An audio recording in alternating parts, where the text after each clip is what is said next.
Real talk. How do you stay conscious when you're seriously challenged? What are some serious challenges? If somebody has chronic health, chronic pain, if somebody's in a family where there's abuse, if somebody's incarcerated in a innocent or guilty, if somebody's living in a country where it's like a war zone. I made a video on that on my other channel. I need to upload it on this channel, how to stay conscious, when you're in the war zone or something. What do you do in those situations? Do you think the people that are making the YouTube videos on non-duality, you think they're going to sit there in the war zone and say, it's just apparent? Or if you got chronic pain, the sensations in the body are screaming at you, like people that have nerve pain, getting stung by bees, is what it feels like. No, it's just an apparent sensation. It's really not, it doesn't touch me at all. Think they're gonna say that? We gotta contemplate this stuff. People don't wanna look at that, but this is where it's at. This is the measure of our, you can say, awakening or self-realization, is looking at these things. Now, let me correct myself, even though I didn't say it. When I say this is the measure of our, you can say, spiritual progress or awakening, what I mean, the measure isn't if I have a chronic nerve pain situation that I don't feel it. I'm so cut off from how I feel. The more cut off I am from how I feel means the more spiritually awake I am. I'm not saying that. Or if you're in a war zone and you don't know, you hear bombs going off and you don't know if the next one's gonna hit your place, that if you're just untouched, that means you're more awake. That's not what I'm saying. What am I saying? Let's see, I don't know, because I don't map these videos out. I don't plan on what I'm gonna say, because I'd be doing a disservice if I did, because I'd be speaking from limitation. I like to let it flow spontaneous, and then I watch what I say. Sometimes you guys remind me in the comments. I like when you find the funny stuff, because I like humor. And so sometimes, and then you give the timestamp, so it's easy for me to find. Otherwise, I can't find it. So then I click on it, and then I laugh too. Yeah, there's some funny things that get said sometimes. Eckhart too, he's funny, without trying to be. So, what am I saying then? When you're in extenuating situations, how do you remember who you are? What do you do? You're aware that you have a spiritual nature, a formless nature that's untouched by anything outside yourself. There's understanding of that. How mental it is depends on the individual and the evolutionary journey and where they're at. But something, if you're watching this channel, I assume something's aware of that. So what do you do then? What does it mean, what do you do? We're asking, what we're really saying, I feel, how can I be at peace and serene in the midst of super trying situations and circumstances? And it doesn't even have to be, I gave a few examples, illustrations of severe stuff just to make a point, but it doesn't, life can bring all kinds of weird things. Your relationship can end, you catch your partner in bed with somebody else, somebody betrayed you, your family member or friend who you really trusted. There's all kinds of little things that can happen. So how do you stay serene during that? Okay, number one, you forget about the idea and concept and expectation that you stay serene. Life's not like that. Life is not like that. I don't care who the person is. They're not gonna be, a lot of times, the robot type presence that you see when they're making a video for 10 minutes. If you put the camera on them, when there's a trying situation, you're gonna see a little more color, you see? Because part of the tax for being a human being is we're emotional beings. We have an emotional body. That doesn't get disintegrated when we start to embark on a spiritual journey and start to wake up. In fact, it can even get more sensitive. So how do you stay serene? You forget about trying to stay serene. That's not your business what state we're in. You give up the trying to manage your states. You give up expectations about, because it's the mind saying it, disguised as spiritual voices. You should be blissful, you should be peaceful. Oh man, I'm not awake yet. Muji made a video once called Be the Buddha Without Bliss. I like that.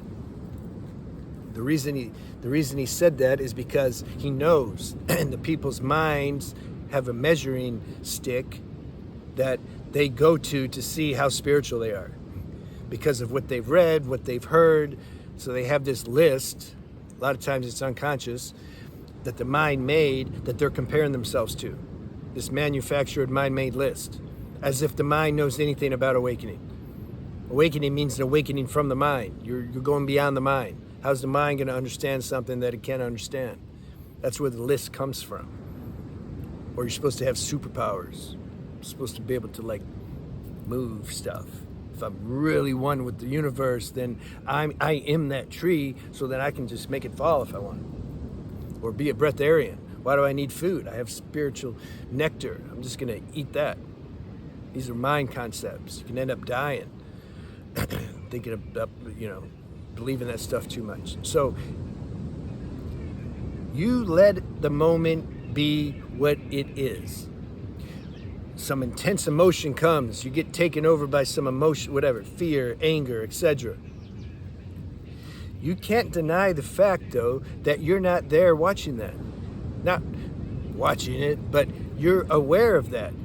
If you're in a place where bombs are going off and there's fear, there's still some background awareness that there's fear. The fear is happening inside of that awareness. Notice I said background awareness. Part of the evolutionary journey is when this background awareness starts to become more foreground. You see? That's evolutionary, though. It don't just flip in a moment. Background becomes foreground. No. This is the journey that the consciousness wanted to embark on. It wants to experience growth over a period of time. It created time and space also, so that then there could be an experience of growth. You see, we can't get away from the game that we're in. You accept that. Something knows that. So you feel anger. Somebody they treat you bad for no reason. Maybe injured you or took your money. There was no reason for it. I mean, we can say it's karma, but there seems to be no apparent reason. That it's like they violated you. You feel angry. What to do? You accept it. That's how you feel. You accept that. When you accept it, you give space to it, to play, to express, and then it's going to dissolve. You don't put your measuring stick mind on it and say, well, I shouldn't be feeling that. Or, I felt this for such and such amount of time. I felt this a few hours. I should have only felt it 5 minutes because I'm spiritual. Or, I woke up in the morning and I'm still feeling it. Oh, that's not good. There's still some residue from the anger from yesterday. I shouldn't feel that. That situation didn't justify that. All they did was slander me behind my back. That should be small. Why am I so upset by it? Don't judge that stuff. It doesn't help you. It don't work. It makes it worse. You accept it. You say, okay, this is the evolution. This is what consciousness wants to experience. It wants to experience being out of control, seemingly, with these emotions or thoughts or projections or obsessions. It's like my lower self took the consciousness hostage and used it for its own expression and purpose. Okay, there's still awareness of that, though, isn't there? You got to make peace with that and feel it's good enough that you're aware of that. Let this stuff, it has to play out. It has to just somehow play out. You got to give space for it to play out and stop criticizing and judging yourself, because that's not God doing that. That's not your higher nature doing that. Your higher nature may be giving you an impression to like, okay, just remember though, I'm here. The higher nature's here. Just, be aware of that as best as you can. You can say that can be an intuitive inclination that's coming from your spiritual self. But this whole measuring yourself and saying I shouldn't be this and I shouldn't be that and whoa, I'm never going to wake up now, that's not your spiritual nature. Your spiritual nature is already your spiritual nature. Your higher self is already your higher self. It cannot not be that. Who cares how your lower self plays out? That's a spiritual principle. F it. That on a spiritual level, depending where that's coming from, that's a spiritual principle. What does it mean? What does F it mean? It means you're giving space for your lower nature to just be its lower nature. You're not like trying to, like America, they want to control everything. No, you're not doing that. You're letting it be. That will dissolve it much quicker than getting mad at it and judging it and trying to control it. Does that resonate? Because I'm telling you, it works. It's the only thing that's going to work. Like, we're all going to have to do that at some point because you get tired after a while trying to control everything and trying to manage it. Something just lets go. Again, like Buddha, he just got tired. He's just chilling now against a tree. I don't have a tree. I have a bunch of trees, but I don't have the big, what was it? What was the tree? The Bodhi tree. He just got tired and he was just, I'm done. He's like, I'm done trying to manage and control this lower nature and make it higher nature. Like, I don't want to, I can't do it. I've run out of moves. There's a spider. I just want to give him space, you know what I mean? I'm like, he's like, I can't do this. I can't fix it. I can't handle this. I've been devoted to trying to beat this thing and to wake up now for years. Like, I can't do it anymore. Like, it's just too much. It just makes me more stressed. Maybe I'm not going to wake up after all. So be it. I did the best I could do. Whoa. Wow, I feel really peaceful. Huh. Is this awakening? I don't know, but it feels pretty good. You see? But he reached that organically. You got to try all this stuff. That's the whole paradox. That's the irony. I'm saying, like, stop worrying so much about your lower self and trying to control it, but yet we got to, how do you stop worrying about it and trying to control it? By worrying about it and trying to control it. You get to the point then you just don't want to do that anymore. But somehow speaking this can accelerate that, I feel. Otherwise I wouldn't be speaking it. So that's the message. That's what I want to share with you. Any guys out there, if you want to, I have a semen retention channel called Beyond the Alchemy. If you didn't know about that, so you can go see that. And then for girls, I have a channel called Divine Femininity. Just saying. And I do private consults for those. If you feel moved to do that sometime, that's also fine. My email's on the banner. I'll talk to you soon.